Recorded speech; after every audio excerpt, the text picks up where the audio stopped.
नमस्कार दोस्तों। बहुत ही रोचक विषय है आज का तो युवा और संस्कृति। जब भी हम हमारी संस्कृति के बारे में सोचते हैं तो हमें गर्व महसूस होता है। हमें पता है कि हमारी संस्कृति एक समृद्ध संपन्न ऐसी संस्कृति है और हम चाहते हैं कि हमारे बच्चे हमारी संस्कृति को अपनाएं, पालन करें। पर हमें इस बात का एहसास होने लगा है कि काफ़ी हद तक आजकल के बच्चे युवाओं का झुकाव पाश्चात्य संस्कृति की ओर है। कोई भी संस्कृति बुरी या अच्छी नहीं होती, पर हर संस्कृति के दो पहलू होते हैं। ये हम पर निर्भर होता है कि हम किन पहलुओं पे ध्यान ले जाते हैं, उन्हें ग्रहण करते हैं, अपनाते हैं। हमारी इतनी सुंदर संस्कृति की धरोहर हमारे बच्चों को मिले, इसके लिए हमें प्रयत्नशील तो रहना होगा ना। हम हमारी संस्कृति, हमारे शास्त्र उन्हें समझा नहीं पा रहे हैं क्योंकि शायद हमें वो अच्छे से ज्ञात नहीं है। हमारे धर्म ग्रंथ, वेद, पुराण वास्तव में वो सारे शास्त्र सार्वकालिक है, सार्वत्रिक है, सार्वजनिक है। इतना सब खजाना उसमें है, पर हमने ही वो अच्छे से अपनाया नहीं है, हमें ही वो ज्ञात नहीं है। तो इसलिए हमें पहले अपने शास्त्रों को पढ़ना होगा और तब हमें पता चलेगा कि उसमें दी हुई सारी बातें कितनी सहज तरीके से समझाई है, जो बाकी के सारे किताबों में आज आ रहे हैं।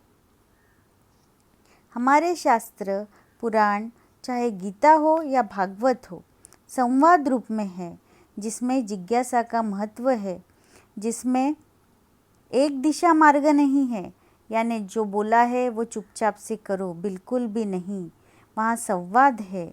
जैसे भगवत गीता में आपने देखा होगा कि अर्जुन और कृष्ण जी का संवाद है। अगर मैं बोलता हूँ और तुम युद्ध शुरू करो, ऐसा होता तो 2 श्लोकों में ही गीता समाप्त हो जाती, पूर्ण हो जाती, पर ऐसा नहीं हुआ। वहाँ पे कृष्ण जी ने अर्जुन के सारे शंकाओं का निरसन किया और तब अर्जुन माना और उन्होंने अपना कर्म किया। हमारे सारे पुराण, भगवत गीता ने यही बताया है कि जीवन कैसे जीना है, आपका नज़रिया कैसे होना चाहिए, कर्म कैसे करना है। तो शास्त्र आपको जीवन जीना सिखाते हैं। उसमें जो ज्ञान है वो इतना व्यापक है कि उसे पहले तो हमें अच्छे से समझना होगा, तभी हम अपनी अगली पीढ़ी तक वो पहुंचा पाएंगे। हो ये रहा है कि हम कैसे करना है, इसमें इतने व्यस्त हो गए कि उसके पीछे का तत्वज्ञान, विचार, धारणा हमें ही पता नहीं। शास्त्रों को अगर हम सच में समझेंगे तो वहाँ पे सिर्फ पूजा, कर्मकांड कैसे करना है ये बताया नहीं है। ये तो हमने अपने अल्प ज्ञान से बना लिया है। वो क्यों करना है, उसे अपने जीवन में कैसे उतारना है, इसका संपूर्ण ज्ञान है।